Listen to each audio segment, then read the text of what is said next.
lay awake looking at your beauty, telling myself I'm the luckiest man alive. Неше бағзасы бар дедік? Олар кепілдер еді, бірақ 5 бағзасы бар дедік. Олар баслауыш, баялауыш,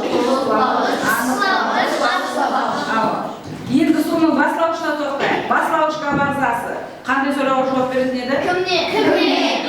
Оған мысал келтіре аламыз ба? Мен кітапқа келдім. Мен бұл сабақ. Бұл енді баслауыш қайсы сөз? Баслауыш қандай бірінші болып келеді. Әрдайым ол атық сөздерден болады, барқуа. Баялауыш қандай болады екен? Асты екі сөз болады еді. Ең ақырында келеді ол. Ең соңында келеді. Іс әрекетін білдіреді ғой. Іс әрекеті. Енді серпілген қайтып кетейік бір керекте. Қандай?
Times I was certain you was gonna walk out of my life. Why you take such a hold of me, girl, when I'm still trying to get my act right? What is the reason when you really could have been the man you want?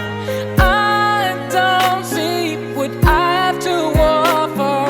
I should have been a season, guess you could see I have potential. Do you know you're my miracle? Oh yeah, I'm like a statue, stuck staring right at you. Got me frozen in my tracks, so amazed how you take me back each and every time I look alive. Алейкум, замалласларым, жасы ұлылар һәм қатар достарым. Har біріңізге тереңден саулық тілеп, сіздерге мен сәлемімді жолладым. Ассаламнан басланар сөзімнің басы. Сәлем беру инсанның хасыл айнасы. Алдым менен сәлемім сіз әзиздерге. Хош келіпсіз бүгін бізді көрмеге.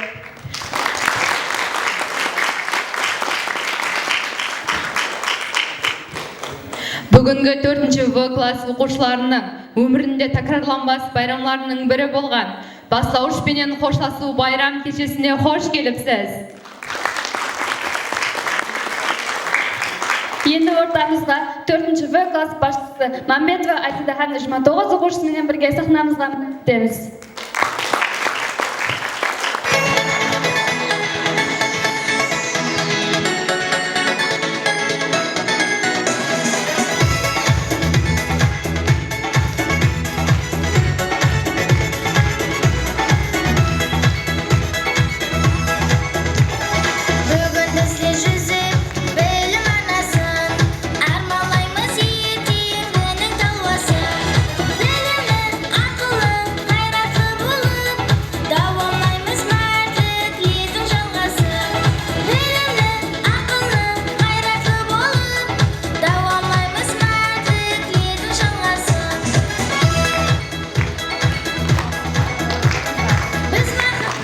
Байрамымызды ашып беру үшін сөз нәубеті Ғайбуллаев Рүстем ағаға, Бекмұратов Азамат ағаға һәм Гүлайша апаға сөз береміз.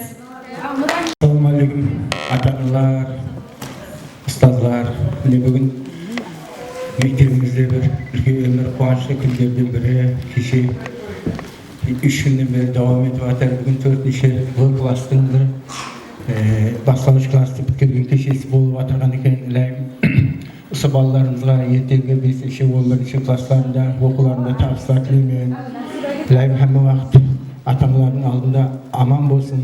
Ертеңгі бір 11 класс біткергеннен кейін бір жоғары оқу орындарына кіріп, мектептің абыройын, ата-аналардың абыройын бір жоғары көктерге көтеретін перзенттер болып жетілсін. Бұлар бұдан бір 4 жыл бұрын келген уақытта бір еш нәрсені білмей тұрған бір аңсат емес. Айда сіздің білгендеріңіз жүдә ұлы. Sizге де жұмыстарыңызда табыс болсын. Сол жерде сонша 3 күннен бері бір басқасында жүрген мына Пердебаева Гүлшиге де рахмет. Не дейміз? Әмме уақыт осы балалардың арқасында ертең сіздерге бір абыройлы жас үлкендік несіп етсін.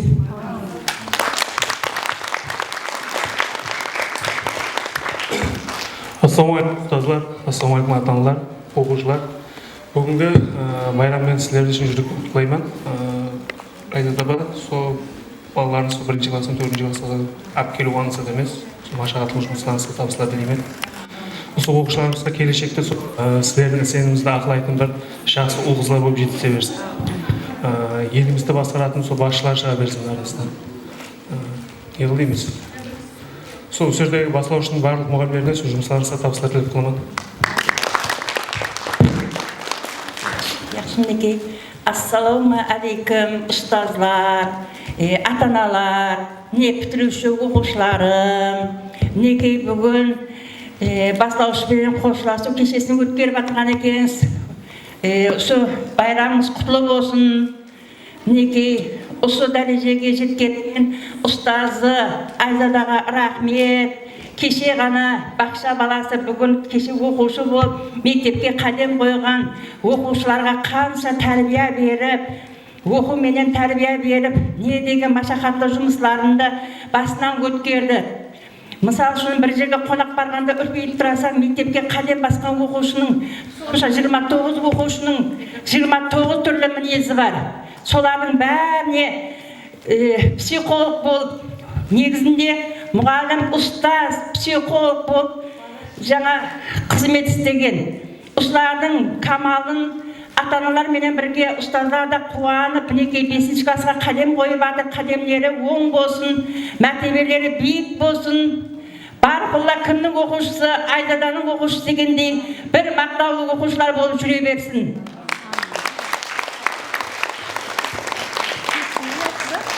Рахмет.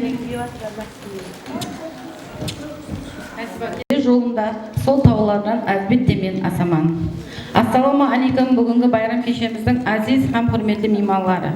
Неке бүгін 4-ші Б класс оқушыларының өміріндегі үлкен байрамларының бірі бастауыш мұғалімменен қоштасу байрамында көрісіп тұрғанымыздан қуаныштымын. Сол байрамнан байрамға ойнап күліп жүре бергейміз. Мына балаларымыздың ұшып атырған қанатлар, парвазлар балент болсын, қанатлар ешқашан қайрылмасын. Сол айдын жол тілеймін. Сол келешектері айдын болып, ата-анасына мейірімді болсын, ел халқына керекті перзенттер. Көшіп қалды ма?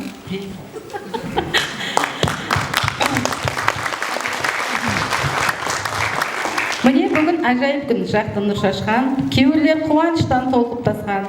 Қоштасатын уақыт келді сіздерменен. Қиылау болып тұрау қазір маған. Баслауышты бітірдіңлер, шәкіртлерім, бұдан да тола бергей білімлерің. 11 жыл білім алып ұстазлардан, ертің абат гүл жайнатып ауыл елің. Бүгінгі байрам бағдарламамызды ашық деп жариялап, ендігі нәубетті оқушыларымызға береміз.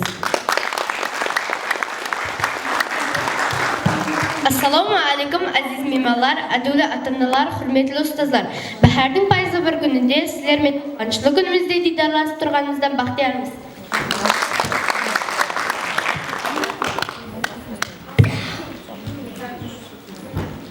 Ассаламу алейкум, мұхтарам мехмандар, азиз ұстаздар ва қадірлі ата-аналар, дәврімізге қош келіпсіз. Бүгінге байрам хаммаңызге құтлық болсын.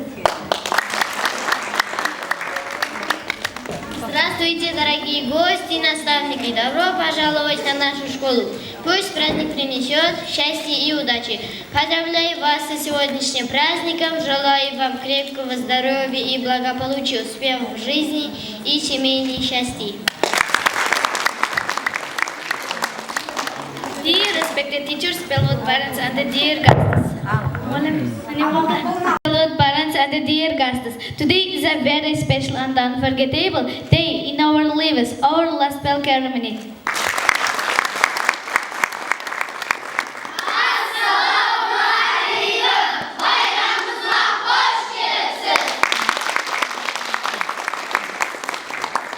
Nimatanan Allah деген сөз бар. Алғыс алтынында қымбат білгенге, бүгінгі байрамды көрге келген әзиз инсаларға сәлем ассалам.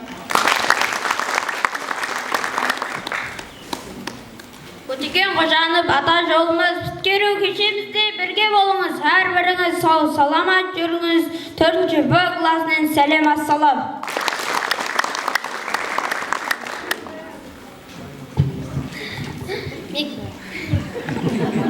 Мектебimiz қос асфальттың бойында, әрбір жасың білім алу ойында. Міне бүгін 4-ші Б кластың байрамында сіздер менен біздер тойлауда. Сәлемеспей менмен болып кетпейік, бастауыш ұстаздар алдынан кесе өтпейік, ассақ та асығысылық етпейік, білім берген ұстаздарға ассалам. Бүгін білім қырын асайық, керу кешесінде бірге ойнайық, барлық уақыт ұстазымыз айтқандай білімлі, ілімді инсан болайық. Жаңа 5-ші класс болса ғасы бақ болсын, алған класс басшымыздың жүрегі қардай ақ болсын.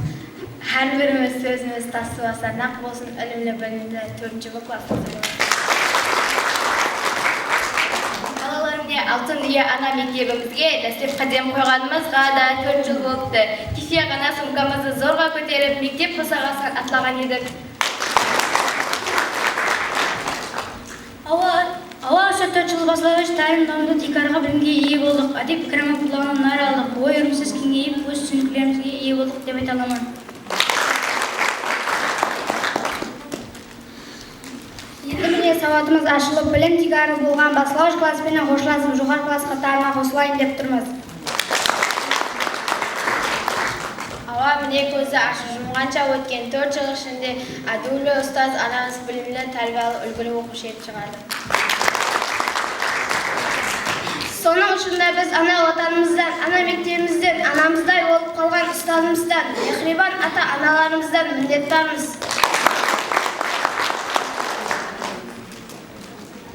Нет десем әртім айда, о қызларың тағы шағам, бұл үлкенің келешегін, қылатты жұлдыз айхам. Сіздер салып қарасаңыз бойымызға, тілектес бүгінгі өскен ойымызға, қош келіпсіз ұстазлар, ата-аналар, бастауыш пенен қосылу тойымызға. Бүгінгі байрамымызға даярлаған бағдарламаларымызды сіз әзиз инсаларға арнаймыз. Кеуілге қуаныш шалқып тасамыз, білім жыларына құшақ ашамыз. Шақырып тұрыпты бізді келешек, қанат қолдап алға қарай ұшамыз. Данышпанға дүниеға ең мұқаддестерге қай жерден сұрауға мектепте жауап берген себебі бұл жерде ел келешегі болғанша сәулетқа тәрбие беріледі. Мектеп босағасын дәстеп қадем қойғанымызда ұстазлар бізді мекеменен күтіп алды. Қолымыздан сылап іле әлеміне алып кірді, оқу жазуды да үйретті. Ұстазығам шәкірлік қатынастары бұл адамның ең жоғарғы ажайып қасиеттерінің бірі. Акам Оқпан ұстазы атаңнан Әзиз біл деп бекарға айтпаған.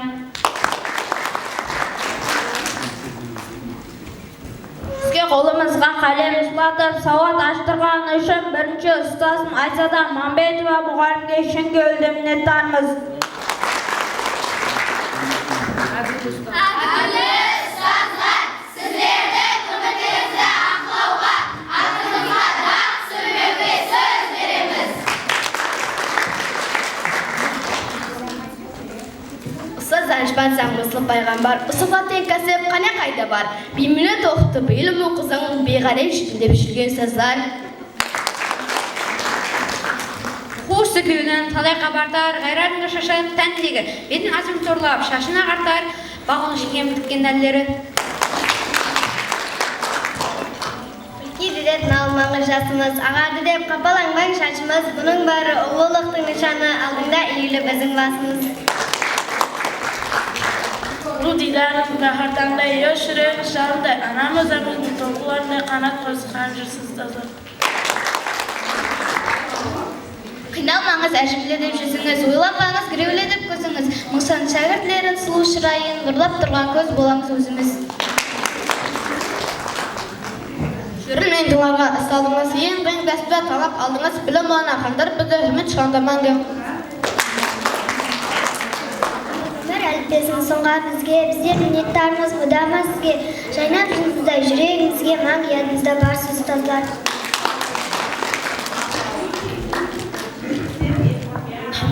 Енді оқушылар атқаруында бірінші мұғалім қосыға.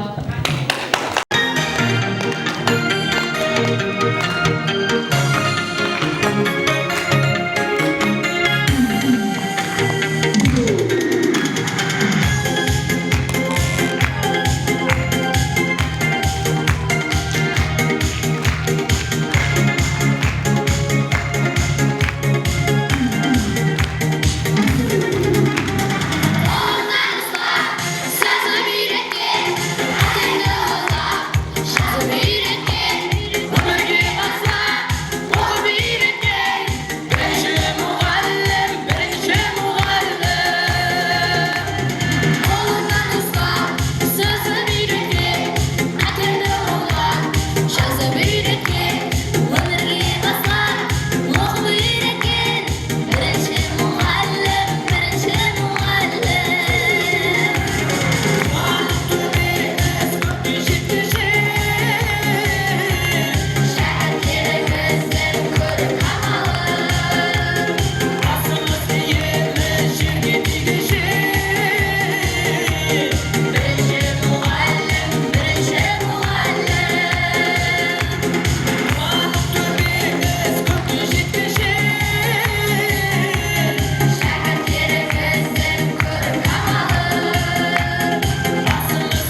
Сіздердің сындай дәрежеге жетуімізге ата-аналарымыздың да миннеті шексіз. Ақ жуып ақтарайды, қанымыз тоқ айтып әлпештейді. Перзентті көргісі келеді, халқысынан андай ақыл бар. Анаңды Меккеге 3 рет арқалап апарсаң да ақысын ақылай алмайсың.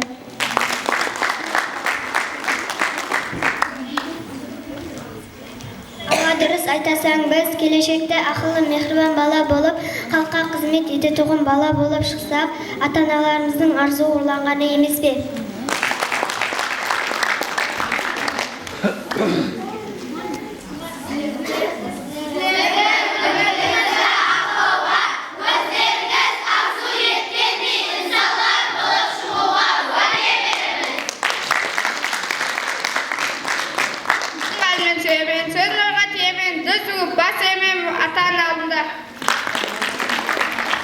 Жуыр аман шабаман, құстың сын табаман, нұры болып жанаман, ата-ана алдында. Шын жүректен айтарым, сөйлемеме бейфарық, көп айтпайман қайтарып, ата-ана алдында.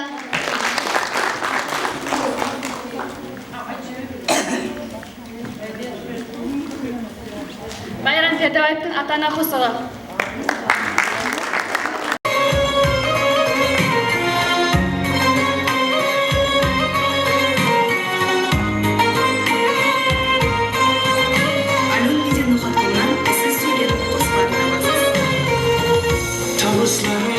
Teksin arxalı, algı saldım teksin arxalı. Sen tolupsan suyun arxamda, ana canım malın aşkı. Anam gücaz tut gelir azba, bağrıqım bop şut gelir azba. Mehir görmey mut gelir azba, ana canım malın aşkı. Bağışlaydı kanatlı sezim, balam деген bir ağız sözüm. Baylığımda, baktımda özüm, ana canım, barın aşkım.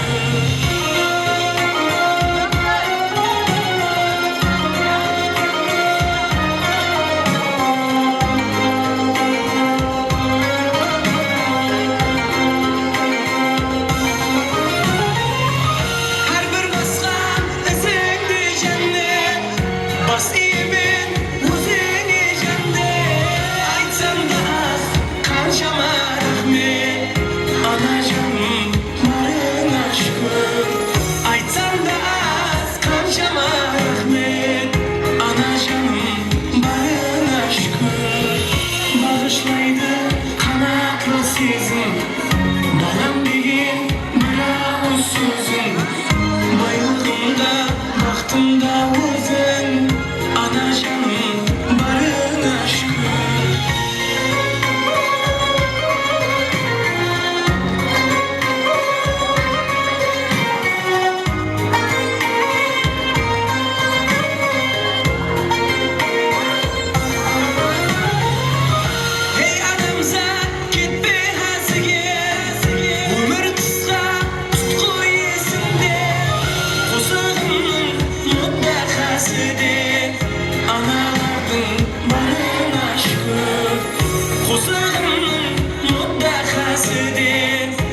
Turlar sabahın saklayman esте Бақытқа жеткен әкемнің жолы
Yıl boyu білімнің қиын баспалдағын басып мыңлаған сабақлар оқыдық. Көптеген қағидалар ядлап мыңлаған исаптар мәселелер шештік. Басымызға көптеген түйсіктер қалыптасып, кейпараласып, басымызға сыймай жатыр. Үй жұмыстарын орындауға кеткен уақытты есепламағанда мыңлаған сағатымыз партада отырумен өтті. Кешеліктер һәм қуанышлар қызықты уақиғалар болды.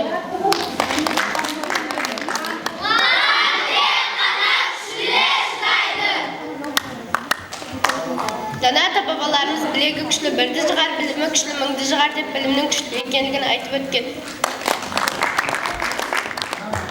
Біз білімнің бақалы екенлігін түсіндік, бірақ бақалы нәрсенің һәммесі аңсат қолға келмейді. Біліп, ине менен құты қазға менен тең деген сөз бар. Кітапқұмарлық кітапты сүю, оқу, қап, оның масын түсіну әдет. Har күні 5 минут уақытымызды кітап оқуға, жаттың мен үшін зарласып бөледі.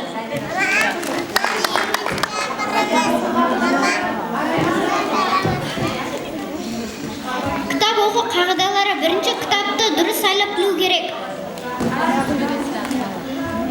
Екінші, қандай кітап оқымызда үлгеруден сұрау. Үшінші, кітап оқу үшін күн тәртібінен уақыт ажырату. Төртінші, кітапты жақтылы жерге көзден мәлім алып татытып оқу.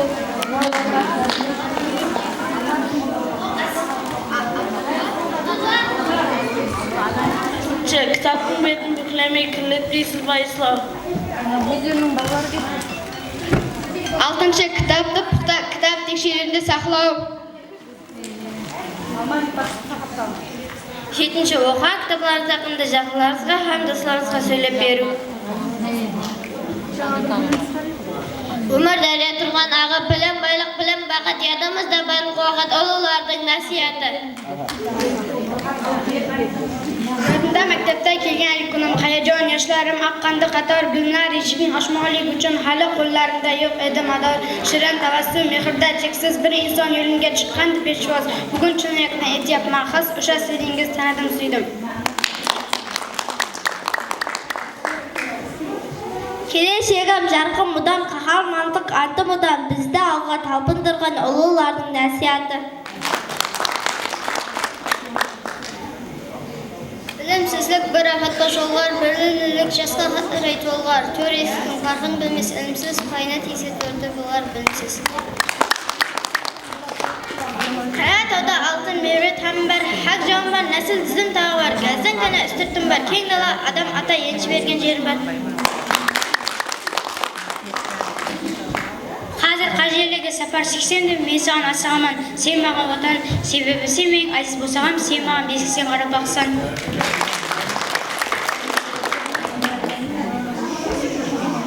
Яшын рөкін шығыстан қойны болар, Нұргүлстан бір өлке бар, бақты бар ем қияш бенен бір туылсқан бұл, ажайып бостан бұл, қаралық бақстан бұл.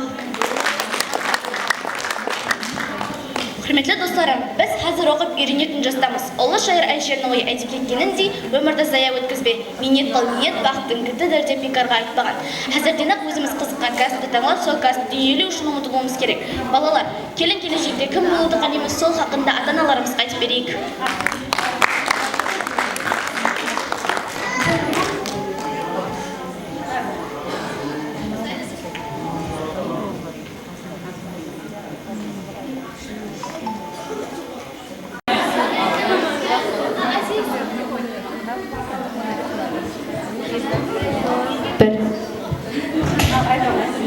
Мен келешекте мектеп білімдендіру министрі болмақшымын. Мен келешекте от өшіруші болмақшымын. Мен келешекте стоматолог врач болмақшымын. Мен келешекте стоматолог врач болмақшымын.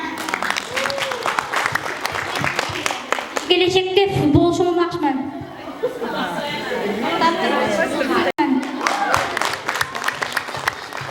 Келешекте шпакер болмақшымын. Шпакер болмақшымын.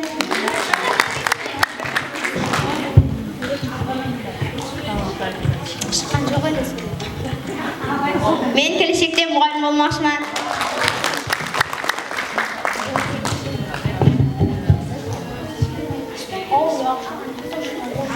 Мен келешекте шпакер болмақшымын.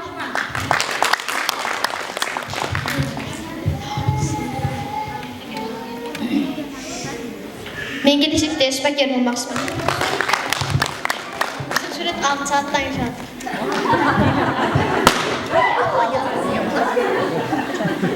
Мен келешекте ұшушы болмақшымын.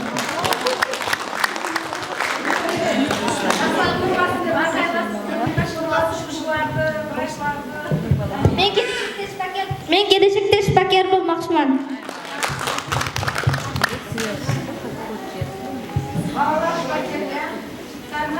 Мен келешекте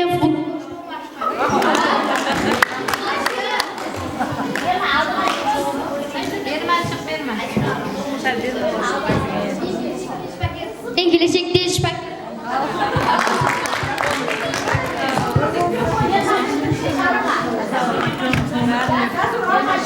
Мен келешекте полициясы болмақшымын.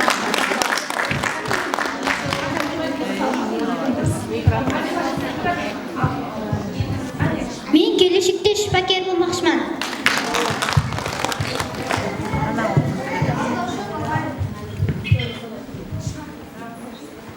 Мен келешекте стюардесса болмақшымын.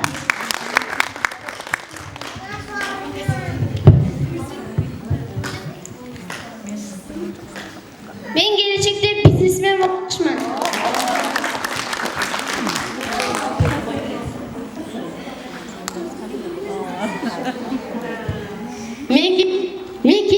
косметолог, врач болмақшымын.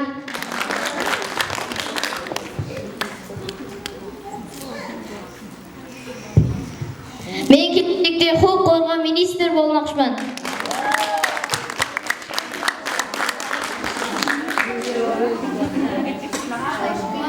Мен келешекте мұғалім болмақшымын.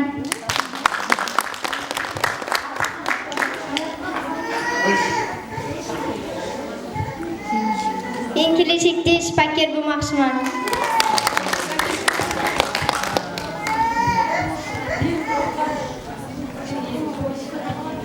Мен келешекте милиция болмақшымын.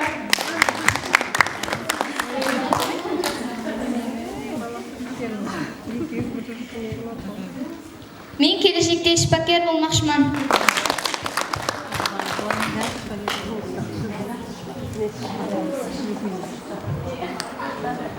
Мен келешекте қозықшы болмақшымын.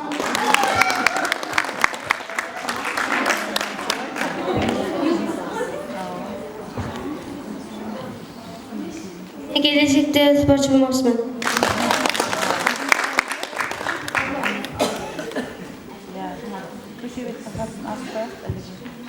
Мен келешекте бастауыш класс мұғалімі болмақшымын.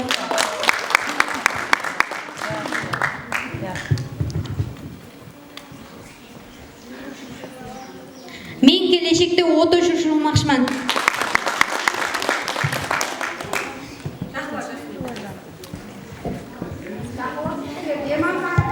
Мен келешекте дизайнер болмақшымын.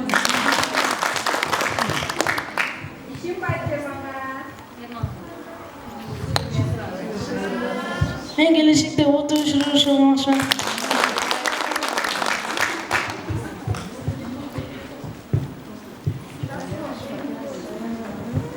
Мен келешекте хирург, врач болмақшымын.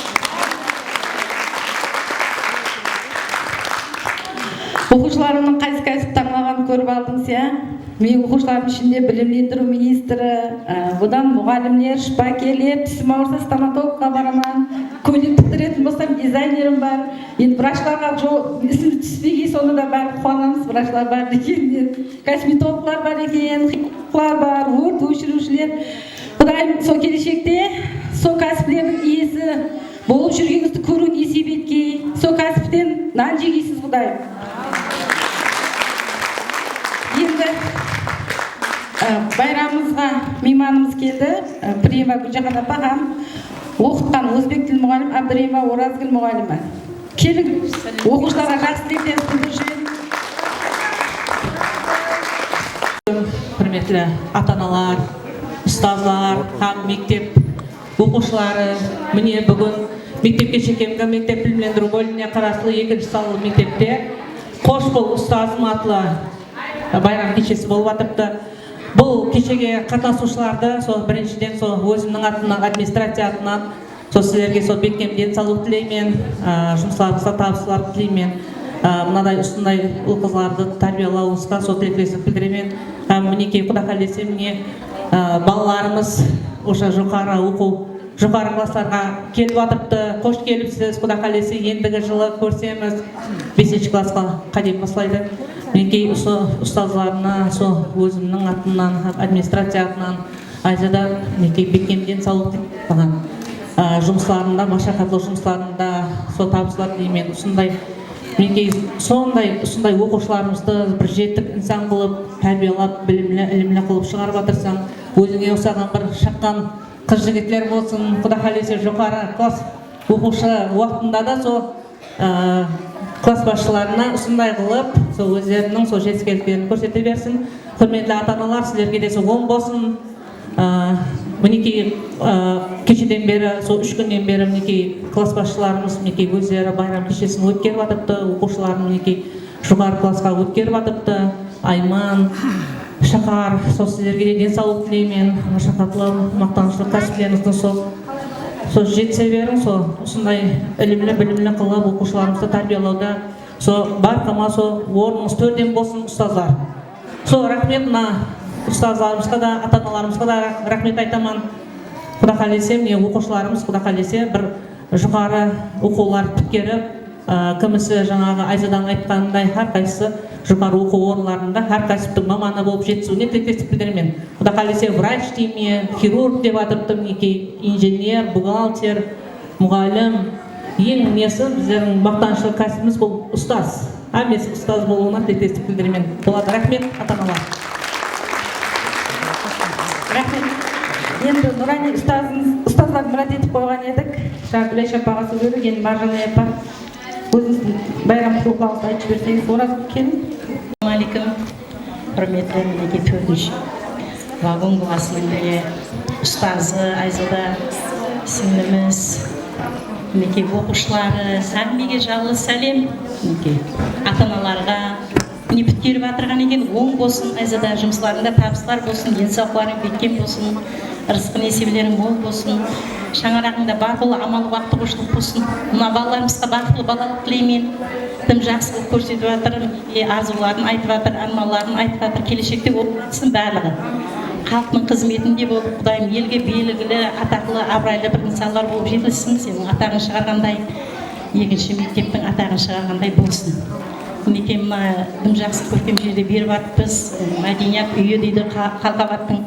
Кеше реттен шақардың есінде келіп ем, айтпаппын мен ұсыны деп жатқандай, не деген жетістікке мынау не? Үлкен мына сахнада екінші мектептің мінекей мұғалімі Айзада беріп жатырмын оқушыларменен. Рахмет кеуіңізге берсін, мінекей осындай мұратларды құрып берген мына елімізге, жәмиетімізге рахметшілік білдіреміз, миннеттаршылық білдіреміз, Құдайым. Балаларыңыз мейірімді болсын, ойлаған армандарыңыздың бәрін жетіспейсіз. Мінекей мені мұрат етіп шақырғаныңыз үшін миннеттармын. Рахмет. Табыстар. Ата-аналарымыздың байрам құттықтауларын естісек. Мен енді Жасылген ағам бар, Шыныбай аға. Өзіңіз байрам құттықтау. Одан кейін Салауат апасы бар, Маттың апасы бар. Кел, Набақардың апасы, Жасылгендер кел. Кел.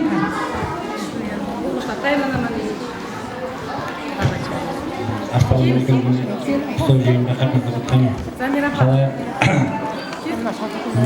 ұстаз ата-аналар дейді.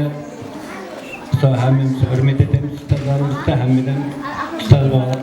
Рахмет сізге де осындай балаларды тәріліп жатқан үшін. Сол өмір жасаңыз ұзақ болсын, денсаулықтарыңыз бекем болсын. Міннеттарымыз ата-аналар атынан әм өзімнің шаңырағым атынан рахметлерді айтамын қызым. Ал аман болың. Рахмет уақытыңызға келгеніңізге. Кел. Салауаттың, саламаттың апалары. Кел, Набақардың апасы кел.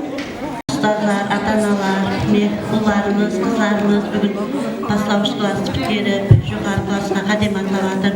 Мына байрамлары оң болсын, мына білім берген ұстазы Айзадаға рахмет, әріп үйреткен жұмыстарында табыс тілеймін, шаңырағына амандық тілеймін. Сол мына ұл қыздарымыз келешекте бір елге белгілі азаматлар болып жетсін. Кімнің оқушысы дегендей болсын, Айзада мұғалімнің оқушысы дегендей болсын. Жұмыстарымызға табыс тілеймін. Құрметті ата-аналар, балаларымыз бастауыш класты біткеріп, жоғары оқу классқа адым атып жатқан екен. Байрамдар құтты болсын, ұстазына рахмет айтамын. Рахмет.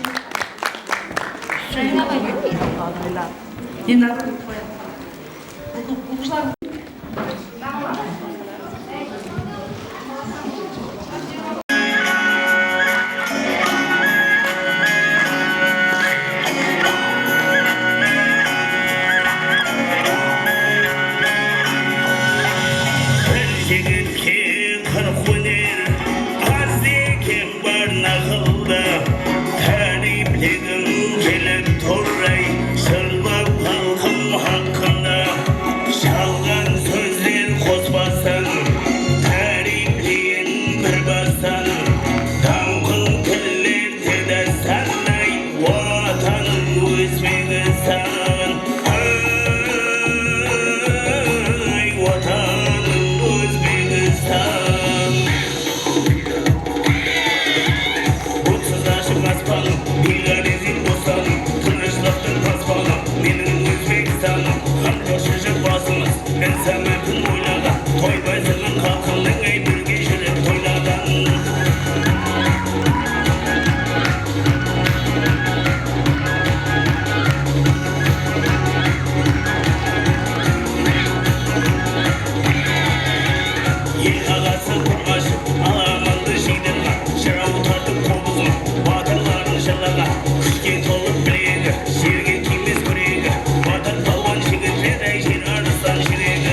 Dünyada sen olsanım, tanışlıkın basmanım, benim Özbekistanım.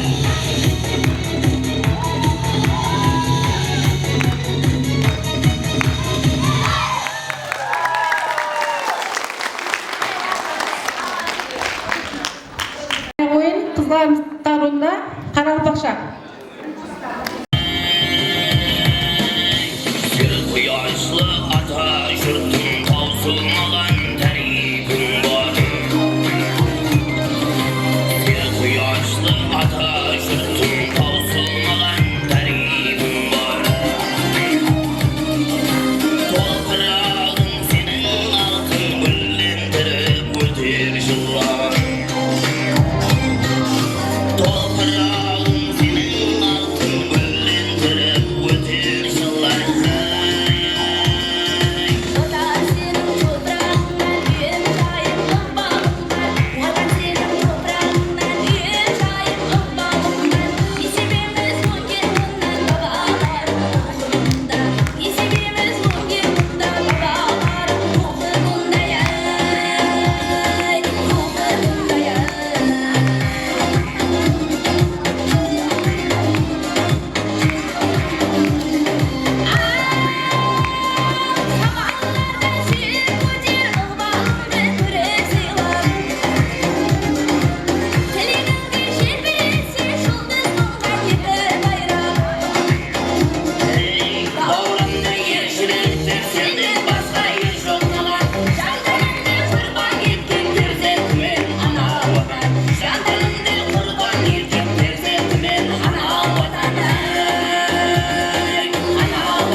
Оқушылардың атқаруында сахналық көрініс. Сахналық көрінісіміздің аты бақыт, байлық, ақыл. Білімнің бақытқа да, байлыққа да артық екенлігін даналық сөздерменен қалдырылған емес пе? Әзір ақыл, бақыт, байлық көрініс әйне ұсы хақында. Бұрынғы өткен заманда байлық, бақыт, ақыл бірге жолдас болыпты. Олар өзара өткен-кеткенді айтысып жүре берді. Сөз адам баласына кім қандай пайда келтіреді деген туралы тартыс болды. Тәсіліп келіп байлық ол былай деді.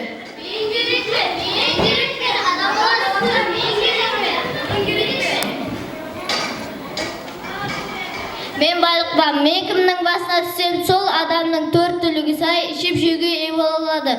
Соның ішінде маған тең келетін ешкім жоқ. Бақыт келіп былай деді.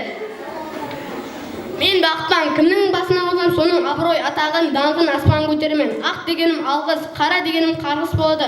Қарсы келген дұшпанды жермен жексен етемін. О достарым, мен сіздердің тартылаңысқа қосылмаймын. Үшеумізде тең туылдық, бірақ мен сіздерден бір көйлек бұрын тоздырғанмын. Айтқаларым мен кеуімді толтырмайды.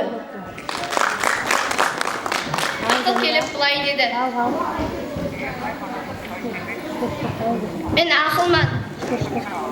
Мен ақылман, сондықтан бекар қаулығы менсіп сөйлегенді жақтырмайма. Ақиқаттан да үшеумізде адам баласына керекпіз. Кеулеріңе келсе де айтайын, екеуіңде мен үшін ғалесіздерсіз. Адам баласы менсіз өмір сүре алмайды. Келіспесеңдер данышпанға барайық.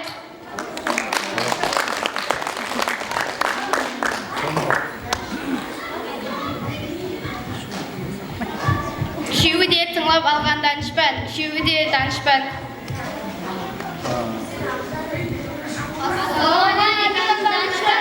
Біздерде бір тартысты мәселе бар еді. Адам баласына кім керектігін шеше алмай жатырмыз. Шешіп береміз. Уалейкум салам балаларым. Өмірдің өзі үлкен сабақ, байлық бір жытлық.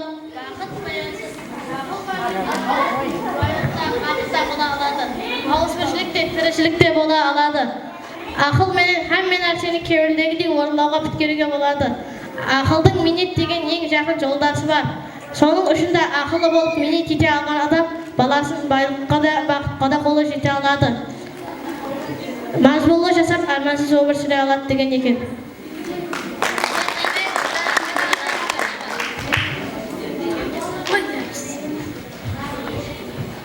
Әне көрдіңіз бе балаларым? Ақылы болып минет ете алған адам баласын байлыққа да бақытқа да жеткере алады. Диққатларыңыз үшін рахмет.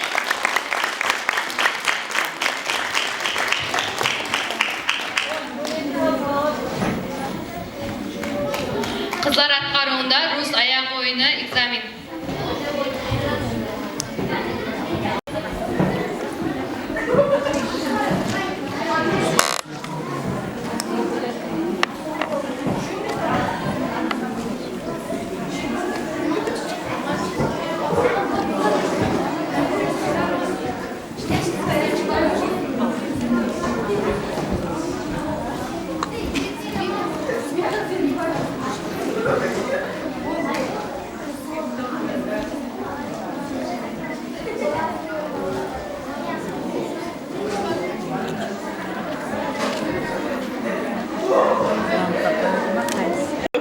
Повесок и лопух, но аппаратура при нем. Как слышно? Как слышно? Меня? Пожалуйста, большое спасибо.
Өзбекше аяқ ойын.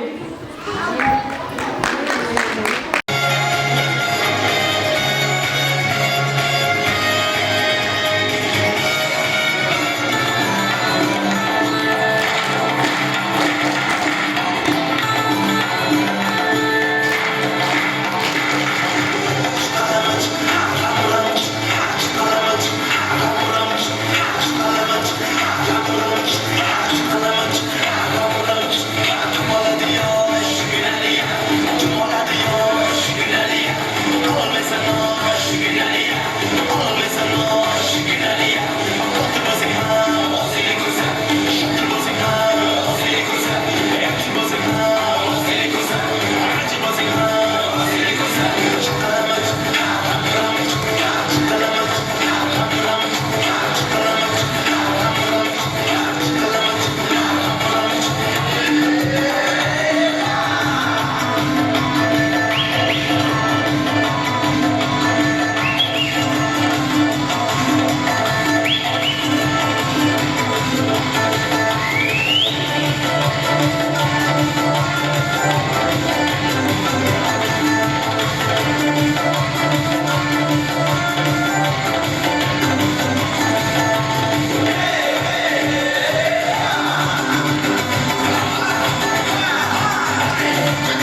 Ендігі нәубет күлдірік сөздер.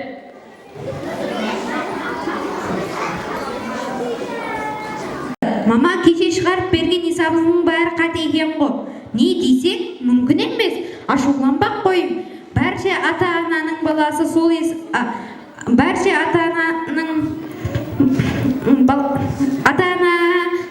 есапты шығара алмапты. Мама, мен бүгін ешкім жауап бере алмаған сұрауға жауап бердім. Жүда жақсы балам. Менің балам ақыллы ғой. Не деген сұрауға? Кластың айнасын кім сындырды деген сұрауға. Балам, имтиханнан қандай тапсырдың?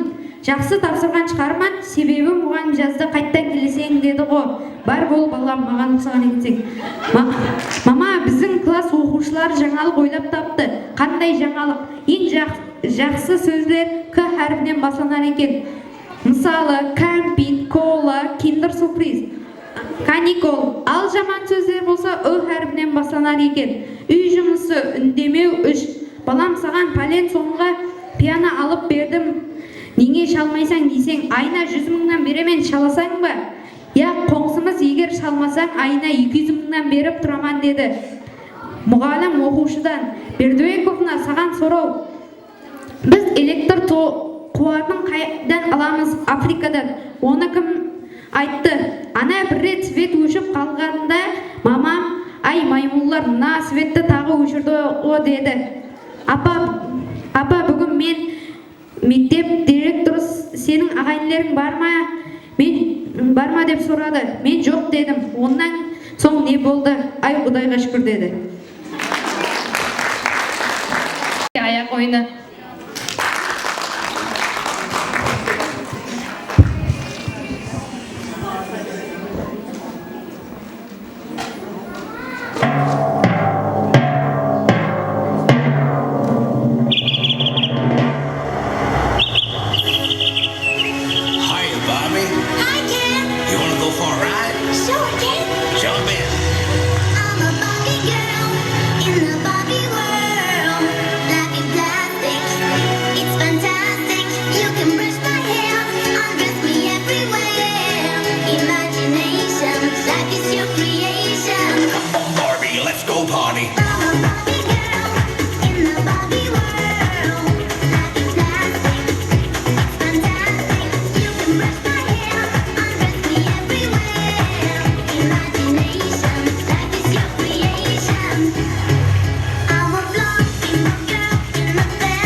Laisse-moi entrer dans ta matrice, goûter à tes délices. Personne ne peut m'en dissuader. Allez, allez, allez, je ferai tout pour t'accompagner. Tellement je suis borné, je suis bien dans ma bulle. Allez, allez, allez, tout est beau, tout est rose. Tant que je l'impose, dis-moi qui est le plus beau. Allez, allez, allez.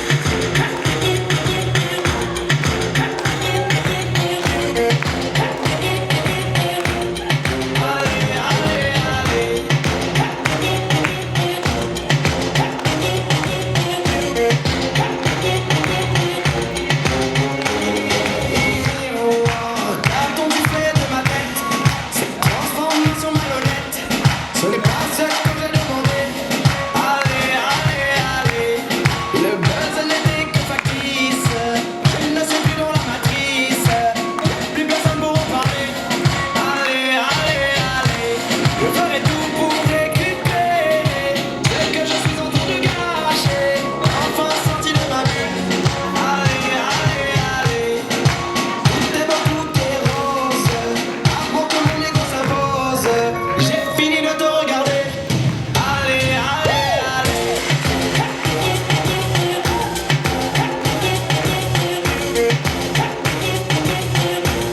Allez, allez, allez. Allez, allez, allez.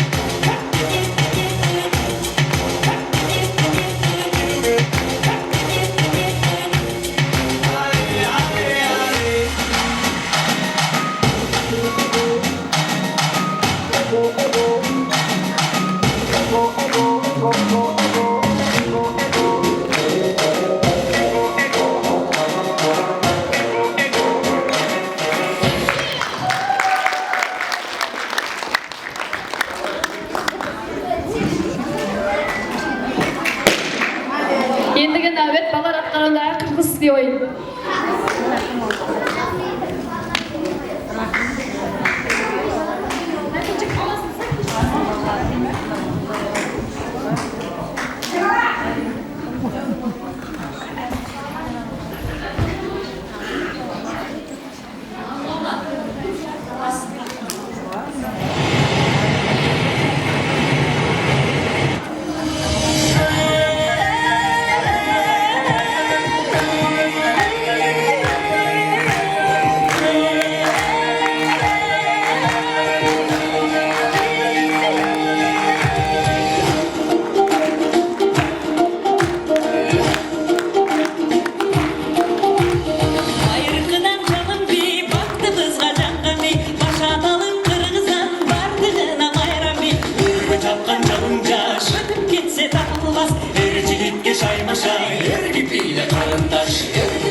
ұшып бара жатқандай тантаналы жарышқа айқын шапқандай қандай адам мен тұрар албайтын бұлқынап жанды тез билесе жалындасын үнкүнап қандай адам мен тұрар албайтын бұлқынап жанды тез билесе жалындасын жалындасын жалындасын үнкүнап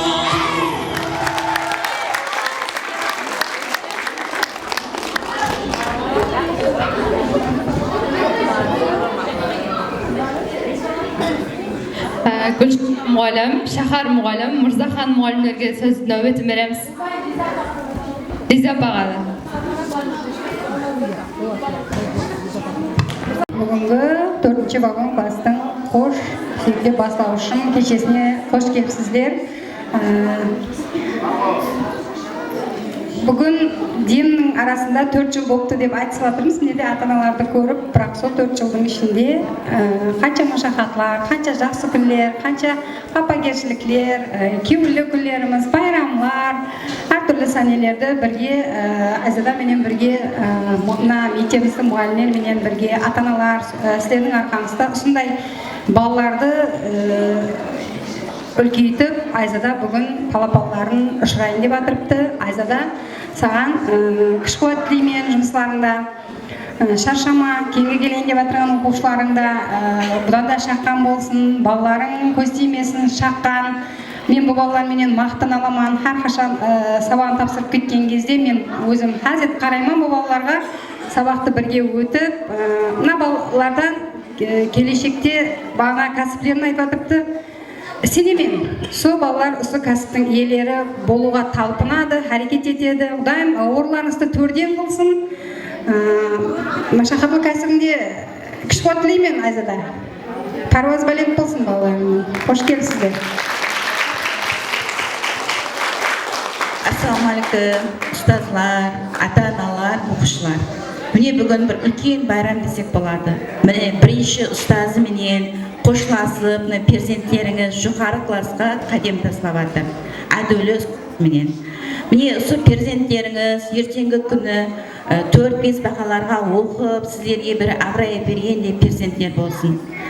Хәмеше алларыңызда аман болсын. Ұстаз кәсібі дейді, сондай бір машақатлы кәсіп деп айта аламын. Бірақ оның наны қалың. Бір харап үйреткен дейді, ұстазға 40 жыл сәлем бер дейді. Ұстаз атағынан ұлы дейді. Сол айтқандай ұстаз кәсібі мақтанышлы кәсіп деп айта аламын. Бірінші әділі ұстазы Айзадаға машақатлы жұмыстарында табыстар тілеймін. Хәмеше осы перзентлерін сізді бір абырой бергендей үлкен бір мәртебелерге ерсін. Жоғары классларға барып, солардың оқуға кіргенлері үшін бір қуанып, мақтан жеп жүргейсен. Әрқашан бірінші ұстазына перзентлеріңізді диққат көріп, қарап көрің, оған сөйлеу сөздері қала берсе, киген киімдері, әрекетлері әмесі бірінші ұстазға ұстайды. Ұстаз тек білім беріп қоймайды, тәрбие береді. Сіздердің перзенттеріңізге ілім беріп, тәрбие беріп жатыр. Мына ата-аналарға да бүгінгі байрамыңыз құтлы болсын демен, мына перзент тәрбиесіне еш уақытта шаршама. Жас кезіңде деді, жуырып, жортып деді, перзентіңді жуып тарап кендір деді. Хәми деді, хәуес етсін деді, бұл кімнің перзенті деп. Қартайған шағында деді, сізді ардақ қыласын, hürmetlесін, төрден орның болсын деді. Хәми деді, хәуес етсін деді. Бұл кімнің әкесі, бұл кімнің анасы деп. Перзентлер арқалы хәмеше бір төрден орныңыз болсын. Осы перзентлер сіздерді төрден орын бергендей, ол һәм қызлар болсын. Қалтаңда деді, пұлың болса деді, қолыңа сағат алып тағарсың. Еш уақытты сатып ала алмайсың. Қалтаңда пұлың болса деді, дәрі сатып аларсың. Еш уақытта денсаулықты сатып ала алмайсың. Қалтаңда пұлың болса деді, шағал мәсілі құрып, дәуран сүріп жасарсың. Еш уақытта білімді, ілімді сатып ала алмайсың. Сол айтқандай перзентіңіз білімлі, ілімлі болсын. Бірінші ұстазына күш қуат, жігер жұмыстарында табыс болсын.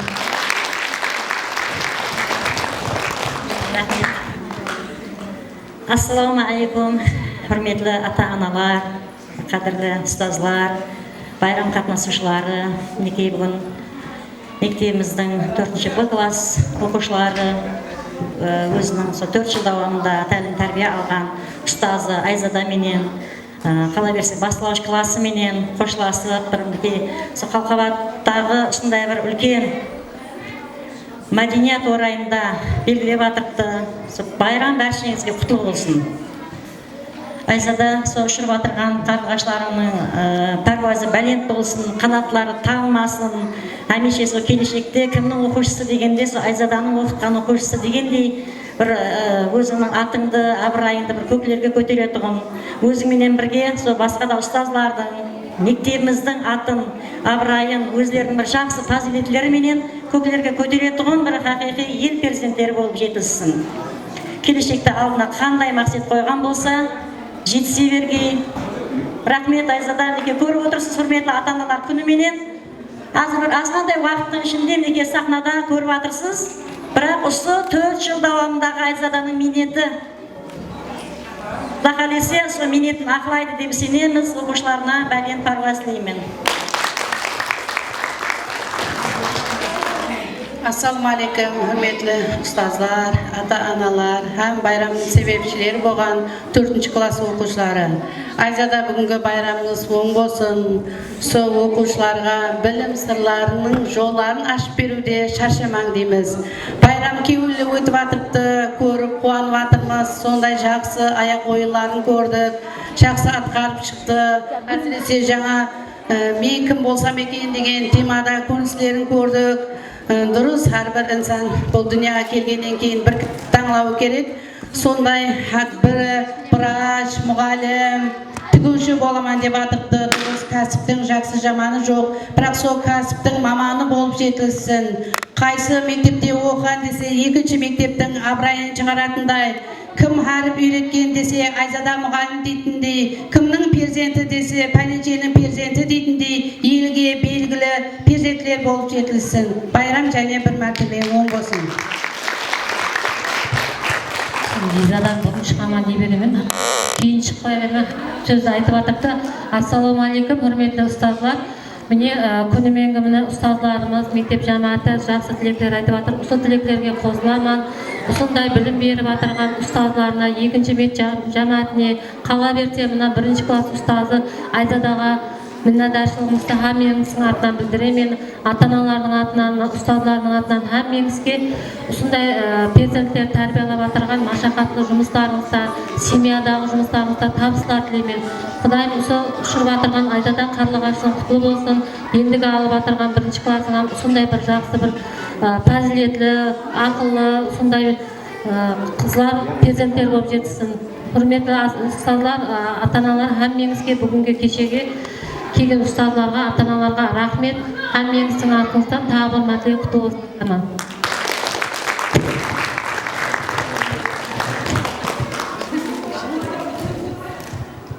Рахмет, ұстазлар, аман болың алдыңызда. Сіздердің жолыңыз. Байрамымыздың жақсы өтуіне себепші бірі бар. Бұл Дәулетбаев Шавкат. Хореограф. Келешектегі дүния жүзіне белгілі ойыншы болған сайын хореограф болып жеткізсем, Құда қаласа ендігі оқушыларыма да сондай жәрдем етіп жүргізсем қасымда. Сол жұмыстарына табыс болсын. Сол оқушыларыма арнап бір байрам сауғасы бар екен, соны көруімізге мархамат.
Рахмет, шәкірт.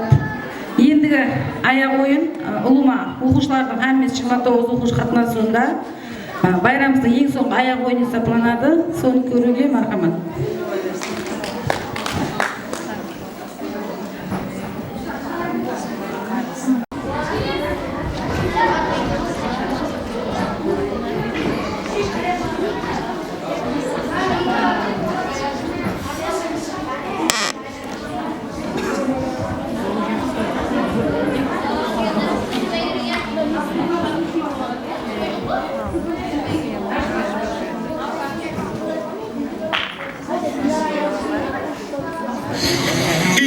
Как Федерико Феллини, дайте Оскар этой богине, словно кукла Барби на витрине хочет главную роль в картине. Я как Федерико Феллини, дайте Оскар этой богине, словно кукла Барби на витрине хочет главную роль в картине. Ой, война, эти черные глаза. Я уже схожу с ума, она точно не верит. Человек, не подходи, все внутри меня горит. Выкопаны повторяй. Ты такая молодая, ты так беспощадна. Хочу к тебе подходить, но маловероятно. Все внутри меня горит, выкопаны повторяй. Ой, бы сейчас нам с тобой поговорить.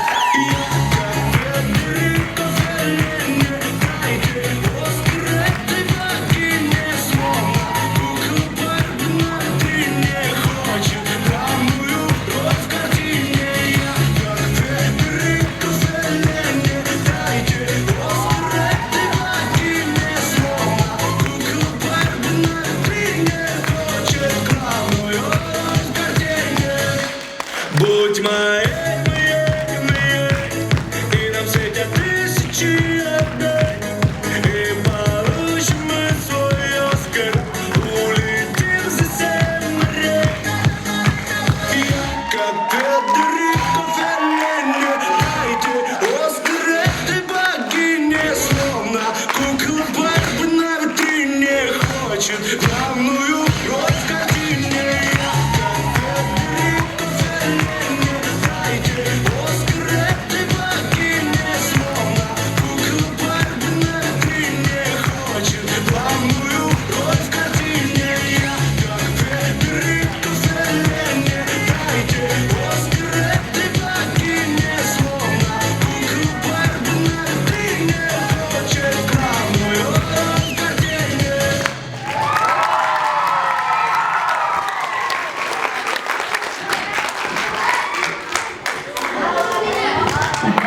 Енді әмен сізде орнына тұр.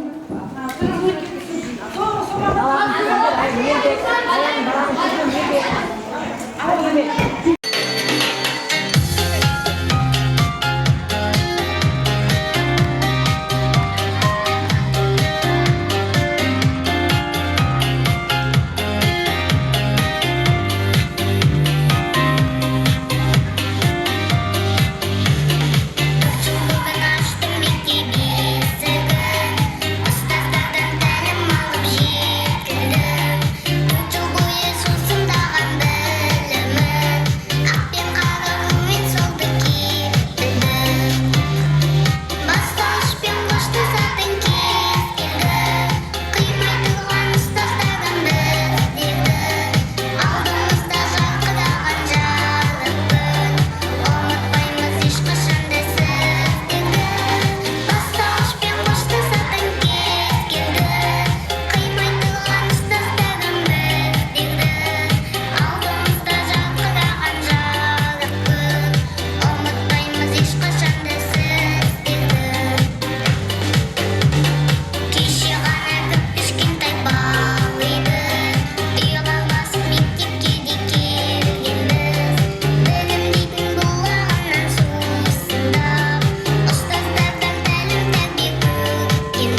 әкесі мересіміне.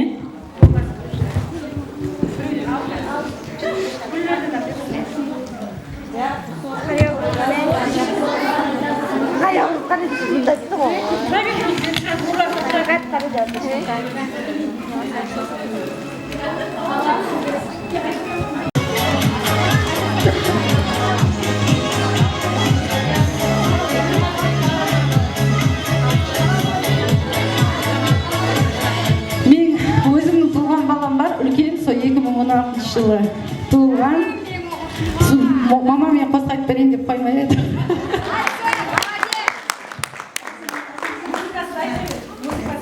Жұлдыздардың ең жақтысын теріп ала қойған, адамлардың ең жақтысын сол жақтыға бара қойған.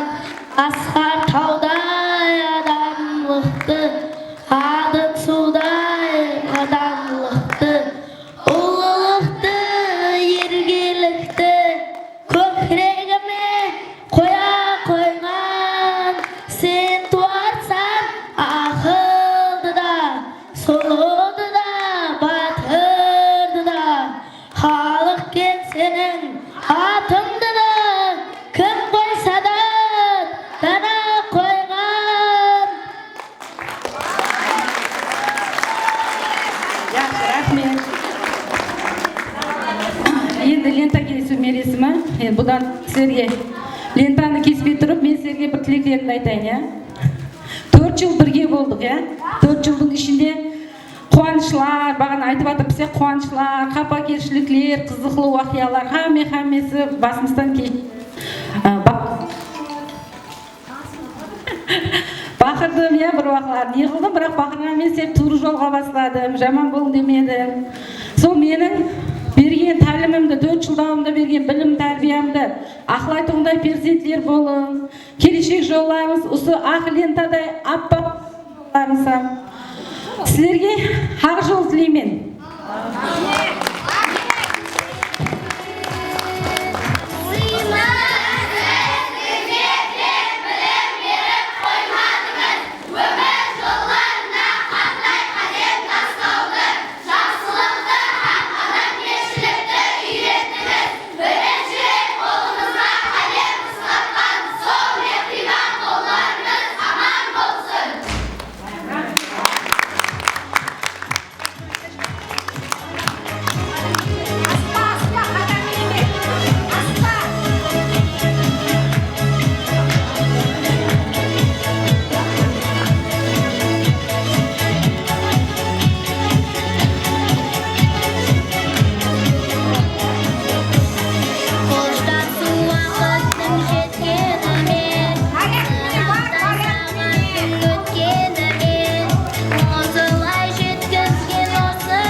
кеттік иә хамеміз. Енді бәрібір қимаймын сіздерді. 4 жыл бірге өзім баламдай болып қалдыңыз. Сол паруаздарыңыз бәлеттен болсын, ақ жол тілеймен, тек жақсылықлар тілеймен сіздерге. Сол ата-аналар хамеңізге рахмет. 4 жыл бірге болдық. Еш сатыма яқ демедіңіз, әйтеуір бір жағадан бас шығарып, бір жеңнен қол шығарып, осы дәрежеге жеткердік. Сол ендігі жағда хамеңіз жақсы болып кетсін.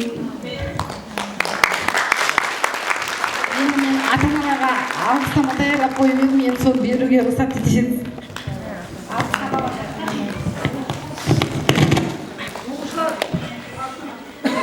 Оқушыларға Құда қаласа 25 май күні мектепте өзім тапсырамын да, тек Усманға ата-аналарға даярлап келіп едім.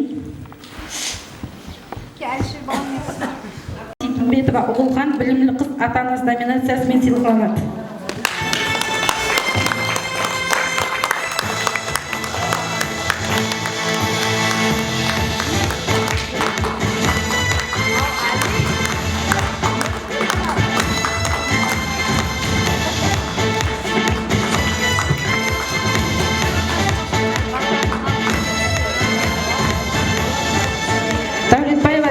Бақтияр қызының анасы Альжанова Зиуархан білімлі оқушы ата-анасы номинациясымен сыйлықталады.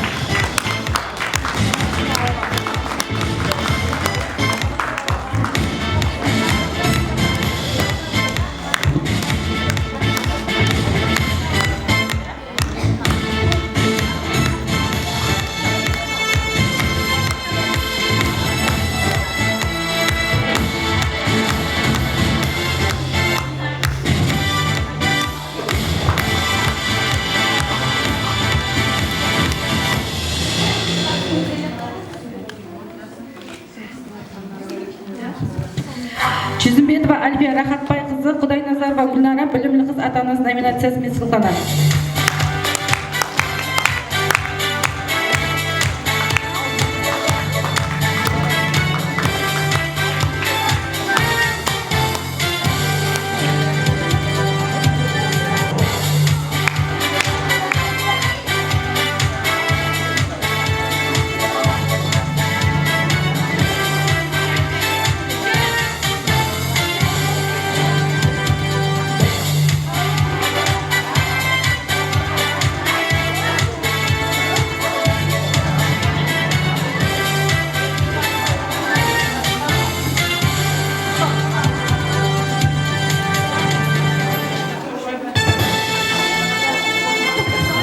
Жаңабаева Зүлфия Тайыр қызы, Құрбаниязова Гүлназ, білімлі қыз ата-анасы номинациясымен сыйлықталады.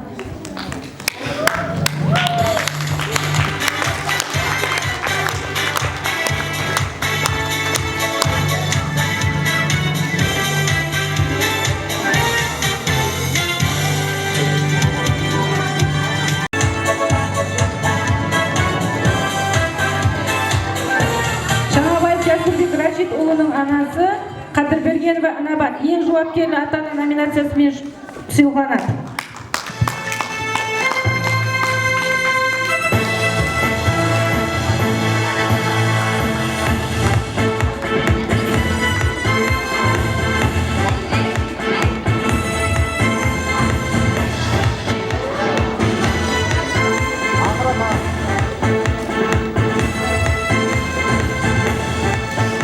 Жақсымұратов Айбек Шадымұрат ұлының анасы Убайнязова Гүлбаршын білімлі оқушы ата-анасы номинациясымен сыйлықталады.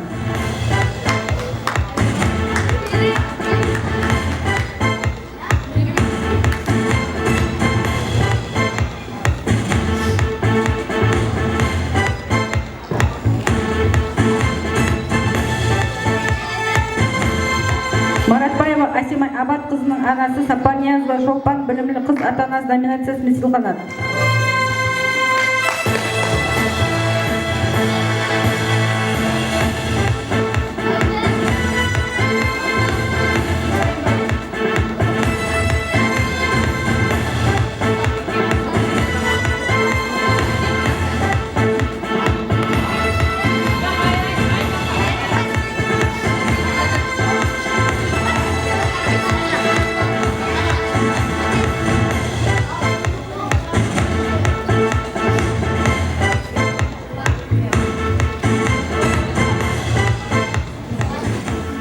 Асылбек Абатовның анасы Абылова Айнура ең жауапкерлі ата-ана номинациясымен сыйланады.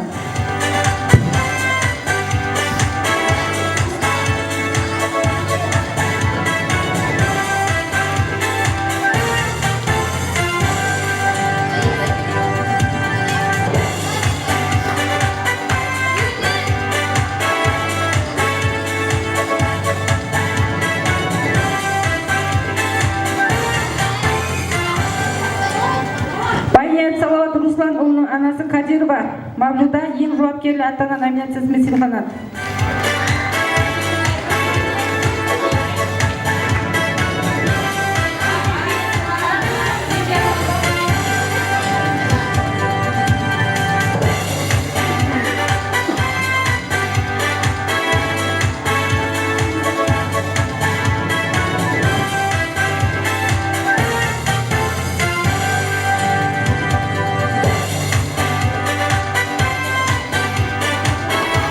Жасырбек Саламат ұлының анасы Сейілханова Жұлдыз ең білімлі оқушы ата-анасы номинациясымен сыйланады.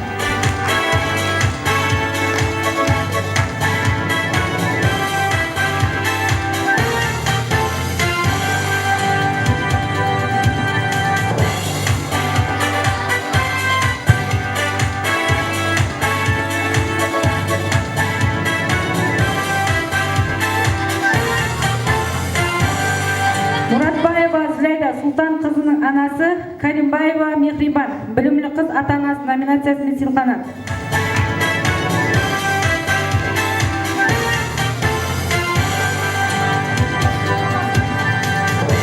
Папаға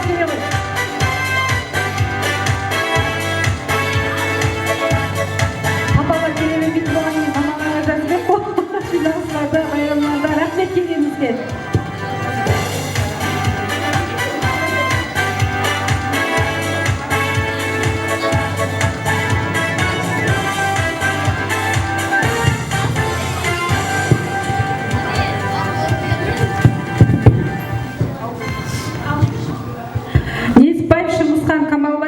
Анасы Нурулаева Эльмира.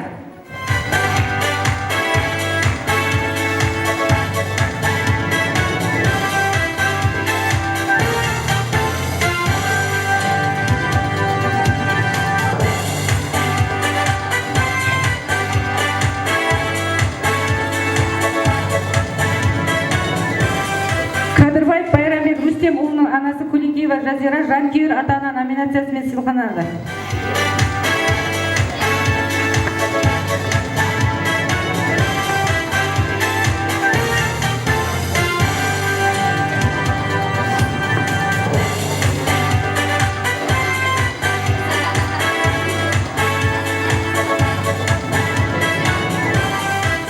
Орақбаева Кенжехан Оралбай қызының анасы Утеулиева Сапура білімлі қыз ата-анасы номинациясымен сыйланады.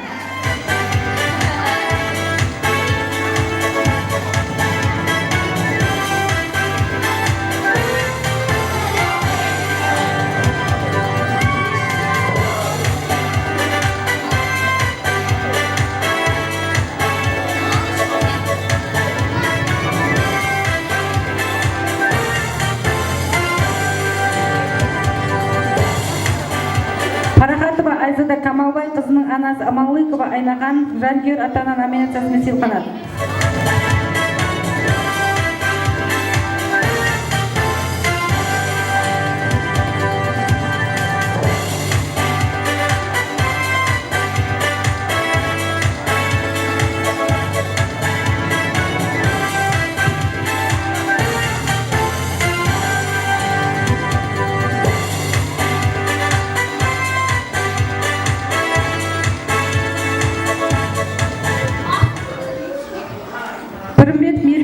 Заридин ұлының анасы Алла Мұратова Салтанат білімлі оқушы ата-анасы номинациясымен сыйланады.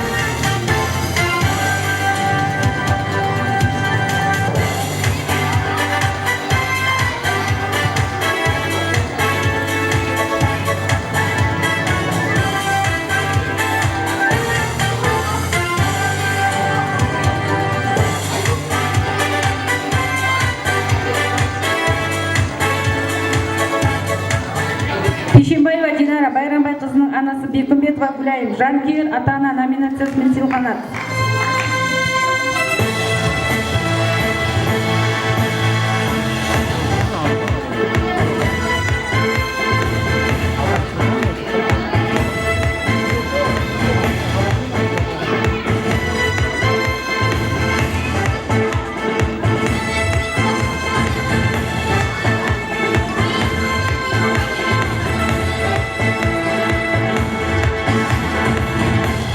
Абдулла Қуат ұлының анасы Бектурсинова Наргиза жанкүйер ата-ана номинациясымен сыйланады.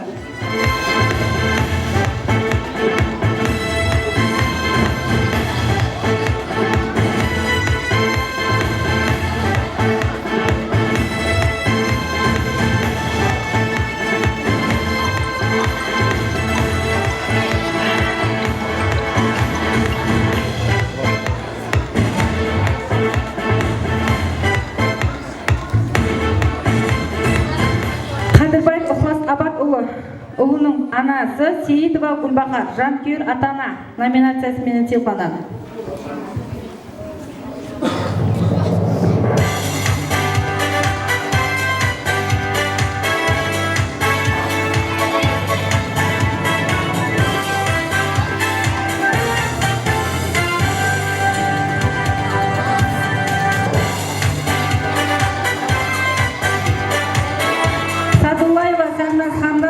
Анасы Абатова Жамиля білімлі қыз ата-анасы номинациясымен сыйланады.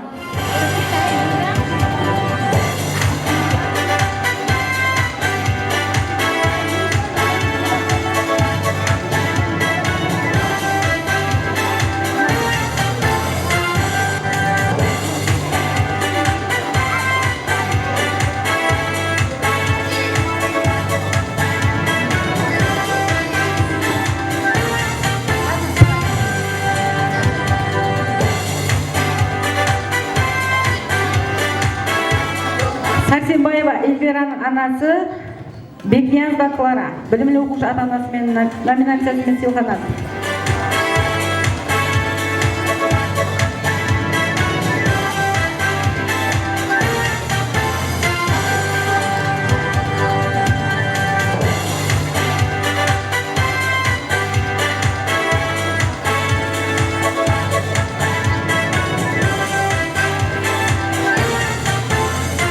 Сәрсенбаева Сұлухан Арсланбай қызының анасы Қалимбетова Алмагүл ең жауапкерлі ата-ана номинациясымен сыйланады.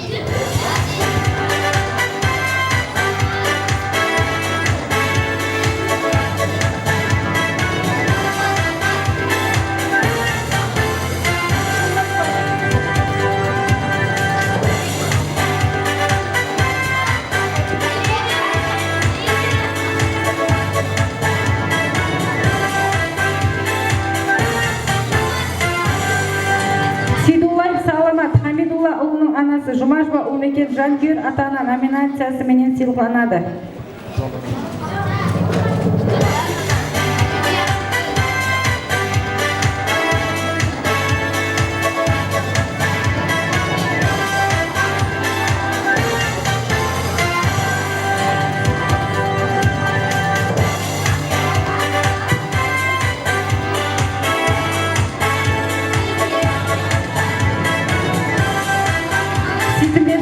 Аманбай ұлының анасы Манажева Жығагүл жанкүйер ата-ана номинациясымен сыйланады.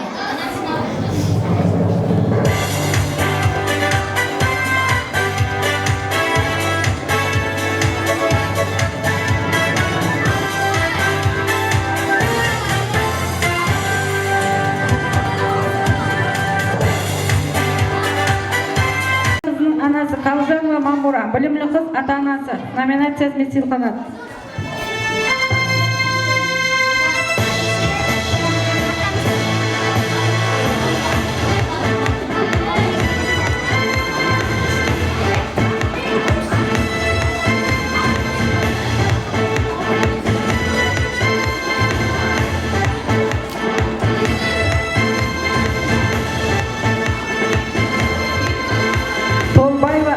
Оралбай қызының анасы Аманова Гүлнара білімлі оқушы ата-анасы номинациясымен сыйланады.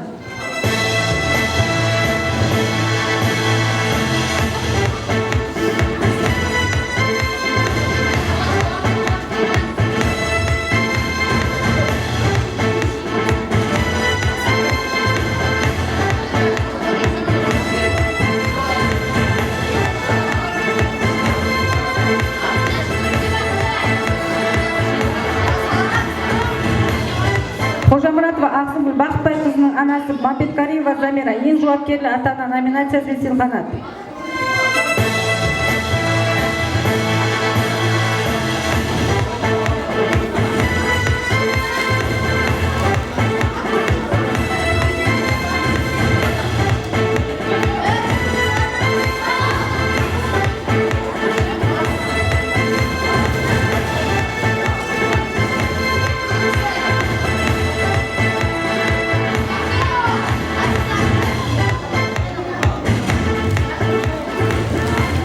Қожамұратова Насиба Олдырбай қызының анасы Матмұратова Гаухар жанкүйер ата-ана номинациясымен сыйланады.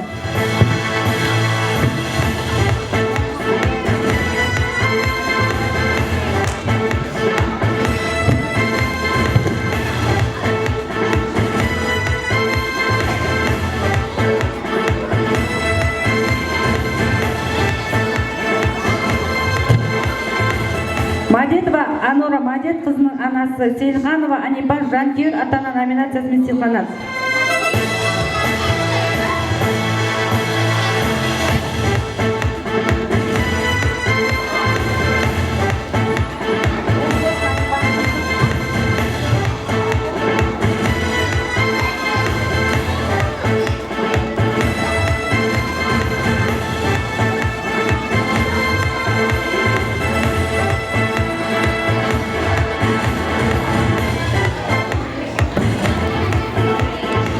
Ұсынуменен бүгінгі қош бастауыш, қош бірінші ұстазым арқылы байрам кешемізді шұлақлаймыз. Келген ата-аналар сіздерге рахмет, тәмеліске. Сол ендігі жоғары кластыларда да жақсы бақаларға оқып, жақсы оқушылар болып жүресіз деп үміт етемін. Оқуларыңызда табыс болсын. Сол ата-аналарыңызға мейірімді болың. Сол байрамда көрсіп, жүре берейік, қош сау болың. Өсіріп атырған өзіңнің ұл-қызларының рахатын, Құдайым бар бұл семьяңда бақыт, таусылмас несібе